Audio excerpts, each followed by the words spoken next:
I can pretty much guarantee you have never seen a budget IEM like this. It's like 30 USD and apparently has an open back design that actually works well. In most places online, it's called the NiceHCK tiers. NiceHCK is the same brand that makes that octave DAC that I showed you. Although on the box there is another brand called Yuan Dao. Is it a separate manufacturer or something? I don't know. I've never heard of them before, and there are some like branding inconsistencies with like different fonts in a few places.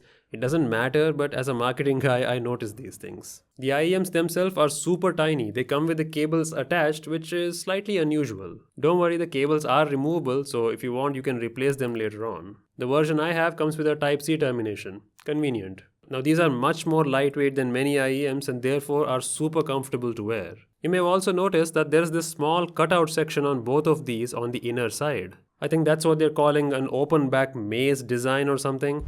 Normally I don't pay attention to these marketing branding words like ultra bass 9000 or whatever, but in this case you can't really ignore it because it actually works. These have a surprisingly wide sound, probably because of this maze chamber thingy. Now they're mostly V-shaped with a slightly smoother treble, there is no harshness in there. These are really easy to listen to, even the lower mids are slightly elevated, which is nice. But the sub and mid bass aren't as strongly audible. I mean, even as a non-bass head myself, I think there should have been a little more low end. So these are definitely not for bass heads. But aside from that, there's really good presence in the upper mid-range for vocals, which I like. The drum cymbals and top hat sounds really airy too, in the extreme treble. And yeah, that's probably because of this strange open design that we saw. Some instruments like the saxophone from like old school jazz music, like from Frank Sinatra and stuff, they sound above your ears, if that makes sense. Again, I'm not completely sure if it's because of this cutout, but these don't sound like any other pair of single dynamic driver IEMs, especially in this price. It's quite a bizarre stereo experience. I actually like it.